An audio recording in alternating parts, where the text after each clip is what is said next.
네, 어제 국회 과방위에서 KT와 롯데카드 해킹 사태에 대한 청문회가 열렸습니다. 여러 가지 점검할 점이 좀 있는데요. 이혜민 조국혁신당 의원 모셨습니다. 자세히 들어보겠습니다. 어서 오세요. 안녕하십니까. 네. 일단 KT 건부터 좀 여쭤보겠는데요. 네. 의원님 같은 경우 가장 심각하게 보신 대목이 어떤 거였어요? KT 건이 다른 해킹 사고에 비해서 제가 보는 가장 심각한 포인트는 실제 피해가 있었다는 거죠. 2억이 넘는 피해가.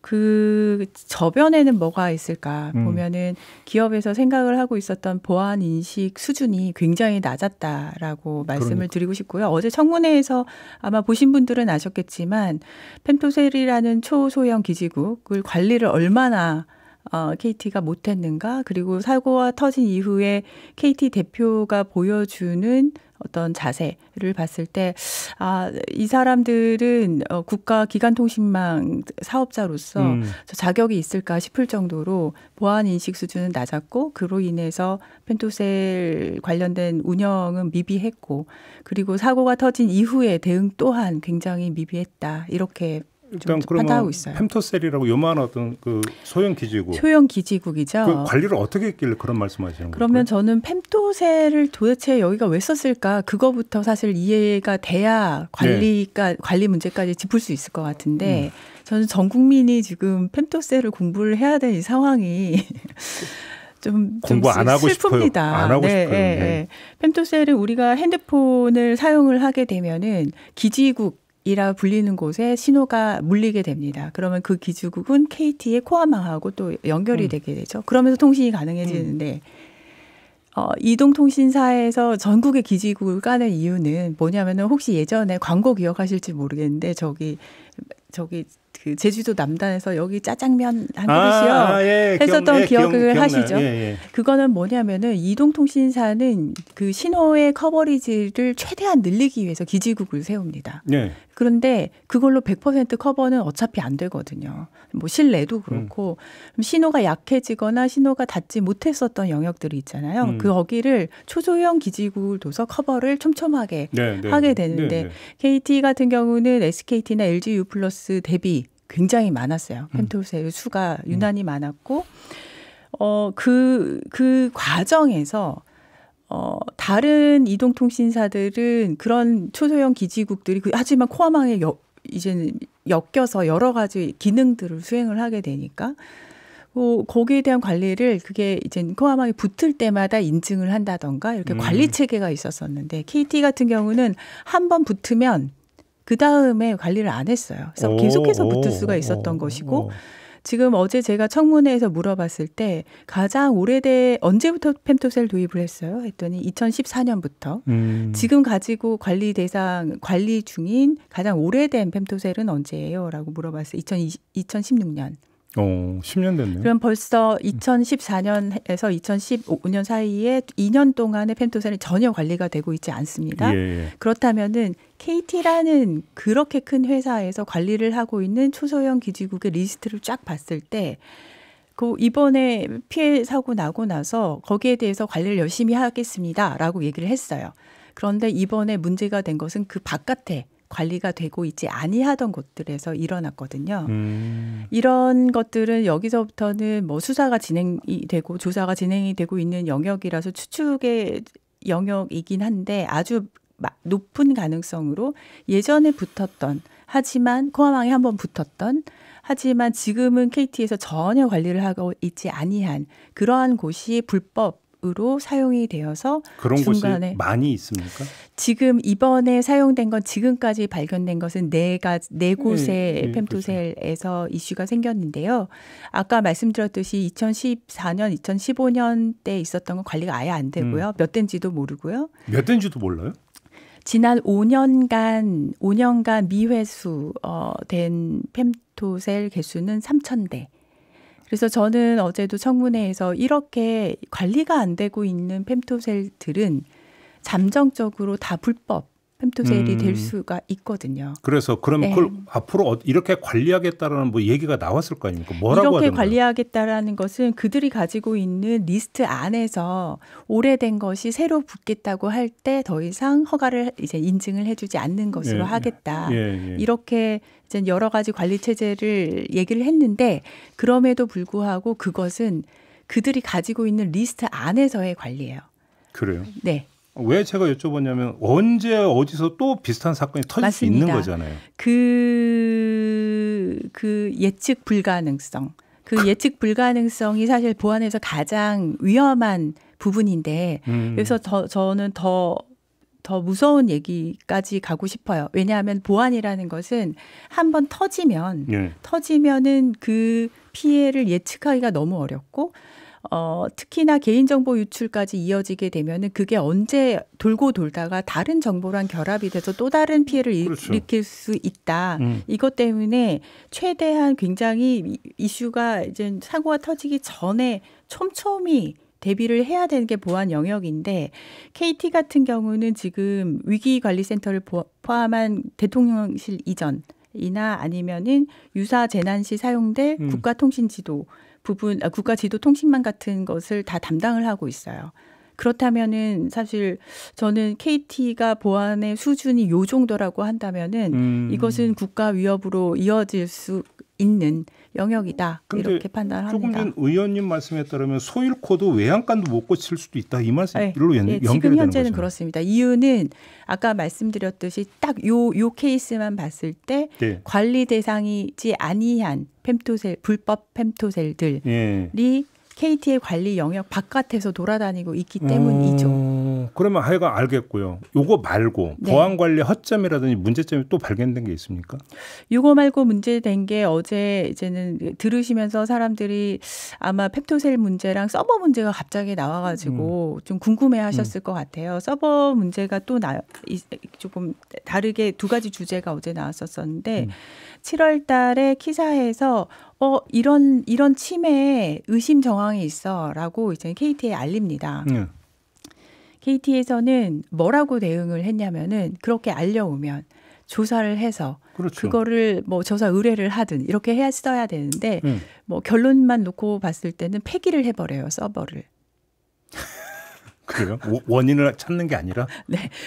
이유를 뭐라고 설명을 했냐면 오래된 서비스가 운영이 되는 거라서 서비스를 종료하고 서비스 종료에 따른 서버 폐기를 했다. 이렇게 얘기를 하는데 그냥 정상적으로 사실 기업에서는 오래된 서버들을 폐기하는 공식 절차가 있습니다. 공식 절차가 있는데 의심 정황이 있다라고 얘기를 들으면 더더욱이 그 서버는 보존하고 어디가 문제지 해결해야지 이런 자세를 취했었어야 되잖아요. 원인을 찾고 혹시 찾다 보면 혹시 우리가 지금까지 몰랐던 무슨 뭔가 피해 사례는 게 있었는지 점검을 해야 되는 거잖아요. 그렇죠. 그래서 근데 이제 아까 말씀드렸잖아요. 가장 큰 문제의식 에서 보안 인식 수준이 굉장히 낮았다라는 것을 말씀을 드리겠고요. 이거를 미사용 서버 계정 뭐 이렇게 말을 하는데 저는 무슨 말씀을 드리고 싶냐면은 아까 femto셀 같은 경우도 관리가 되고 있지 아니하던 곳에서 문제가 생겼거든요. 조금 이따 저희가 이야기할 수 있으면 하겠지만 롯데카드 같은 경우도 가장 취약한 부분을 해커들은 찾아다닙니다. 롯데카드 얘기 좀 해요. 롯데카드에서 문제가 뭐였어요? 롯데카드 같은 경우는 롯데카드는 웹 서비스 이제 롯데카드의 하나의 서버 안에서 웹라직이라는 몇 가지 이제 48개의 프로그램들이 막 돌고 있어요. 돌고 있다가 보통 보안 업그레이드를 프로그램들은 계속해서 우리 무슨 소프트웨어 업그레이드 하세요 하듯이 하는데 그걸 이제는 패치라고 그들이 얘기를 했는데 48개 중에 하나가 패치가 안 됐대요. 패치가 안 됐고 그 안 된 옛날 거를 통해서 거기에서 악성 코드를 심는 통로가 되고 거기에서 악성 코드가 발생을 하면서 이제 다양한 고객 정보, 고객 이제는 결제, 트랜잭션 정보가 바깥으로 나가게 됐죠. CBC 번호까지 나갔다면서요? 그렇죠. 왜 그러냐면은 거기가 결제하는 서버였거든요. 그러니까. 그래요? 근데 지금 이제 보안의 문제점을 일일이 열거하기는 너무 시간적으로 제한돼 있고 네. 지금 이제 큰 몇 가지만 지금 이제 예를 들어서 이제 들어봤는데 네. 총평을 해주신다면 네. 업체의 보안 관리 실태가 네. 만약에 100점 만점이면 몇 점 정도 줄 수 있는 수준이다 이렇게 정리할 수 있을까요? 저는 100점 만점을 100점을 글로벌 수준으로 저는 세팅이 돼 있는데 머리가 100점 만점의 기준점이 전 세계 수준으로 봤을 때 왜냐하면은 전 세계에서 해커들이 들어오잖아요. 예. 지금 우리나라 해커들만 들어오는 게 아니잖아요. 그래서 100점 만점으로 세팅을 했을 때 지금 우리가 이야기한 보안 수준은 10점? 10점이요? 네. 그 정도밖에 안 돼요? 네. 아니 그러면 이거는 입법이나 이런 걸 통해서 이건 진짜로 규제가 필요한 거잖아요. 네, 강제를 그렇죠. 좀 해야 되는 거 아닌가요? 지금 굉장히 많은 규제들이 있습니다. 사실은 법들이 있는데 예를 들어서 그 모든 그 법이 다 모든 걸 다 커버를 할 수는 없잖아요. 예. 그런데 지금 이렇게 벌어진 그 사건들만 봐도 거기에서 얻을 수 있는 교훈들이 많습니다. 네. 그리고 그 교훈들은 다 규제화 될 수도 있죠. 근데 저는 당근하고 채찍이 다 동시에 이루어져야 된다고 생각을 하고 있는데요. 잠깐만요. 말씀 끝 예. 죄송한데 제가 여쭤보고 싶은 건 지금 네. 규제는 그래도 촘촘히 되어 있는데 네. 업체가 안 지키는 건지 아니면 규제가 느슨해서 업체가 안 지켜도 되는 건지 이 부분부터 먼저 갈라야 돼서 한번 여쭤본 거거든요. 어느 쪽이라고 봐야 될까요? 둘 다겠네요. 왜냐하면은 신고를 늦게 하는 부분은 예. 뭐 보안 사고이기 때문에 24시간 이내에 신고를 해야 되는데 지금 24시간 이내에 신고를 하지 아니한 곳들이 지난 1년만 봐도 66건이에요. 그렇게 많아요? 네. 그럼 왜 그럴까요? 규제가 있는데. 그렇게 굉장히 강력한 24시간을 법으로 했다는 소리는 굉장히 센 거거든요. 왜 그럴까요? 왜 그런데요?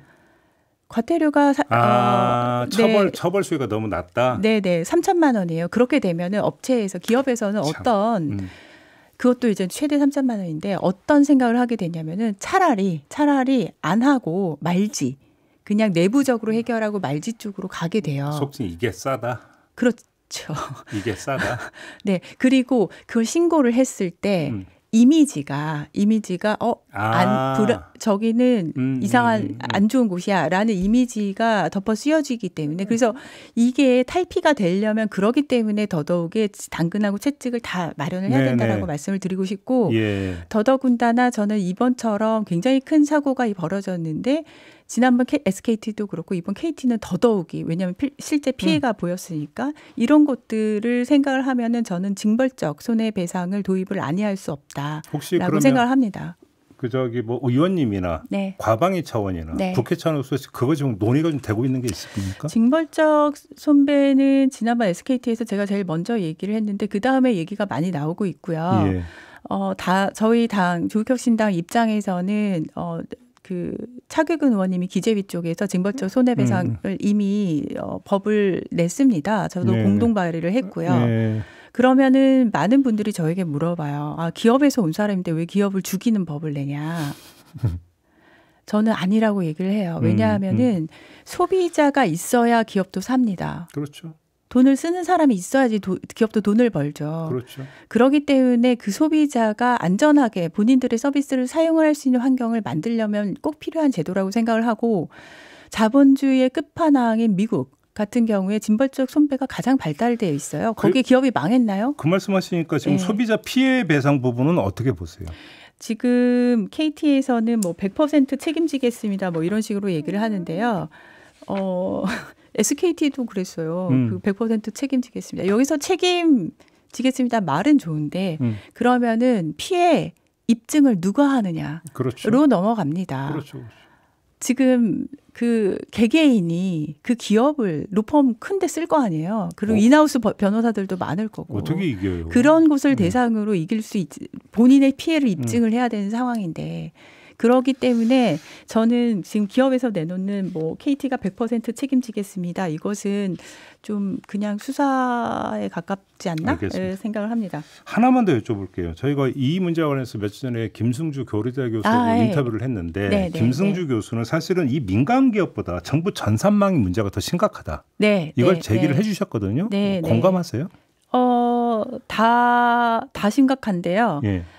김승주 교수님께서 그렇게 말씀하신 이유는 알 것 같아요. 왜냐하면은 이번에 어제 차관도 그 KT 사고에서 뭐 이름이나 이런 것들이 나간 게 아니고 그래서 그 다음 피해가 뭐 있을 수 없다 혹은 뭐 복제폰을 만들 수 없다 이렇게 답을 하셨는데 저는 뭐라고 생각을 하냐면 이런 피해 때문에 행안부의 온나라 시스템 이런 것들이 털렸기 때문에 그냥 과기정통부에서 어떤 대책을 세울 때 보안 관련된 대책을 세울 때에는 요번에 터진 게 요만큼이기 때문에 괜찮아라는 것보다는 이미 개인정보 다 털렸다고 가정하고 그 정보들과 결합이 돼서 또 다른 피해가 있을 수 있다. 가정을 하고 피해 대책을 세워야 된다라는 점에서 이게 더 큰 문제다에 공감을 합니다. 그런데 보안 그 시스템이나 이거는 만족할 만한 수준이라고 평가를 하세요? 정부 기관망을 말씀. 저는 그렇게 생각하지 않습니다. 아까 말씀드렸잖아요. 점수. 10점? 네, 네. 국가 전산망도 국가 전산망 쪽은 그거보다 높아요. 10점보다는 높습니까? 높은데 한번 보안은요. 창하고 방패의 싸움이에요. 그렇죠. 창은 계속해서 날카로워지고 24시간 1초도 안 빼놓고 계속 날카로워지고 방패는 겹겹이 거기에 대해서 방어를 해야 되는데 우리나라의 보안은 특히 이제 행정부나 이제 행정부 쪽 관련해서는 다루고 있는 기관이 너무 많습니다. 그럼 한 20점 정도 주십니까? 예. 컨트롤 타워가 없어서 그래서 제가 계속해서 보안 거버넌스가 문제다라고 알겠습니다. 말씀을 드립니다. 네. 여기까지 들어야 될 것 같습니다. 고맙습니다, 의원님. 네, 고맙습니다. 조국혁신당의 이혜민 의원이었습니다.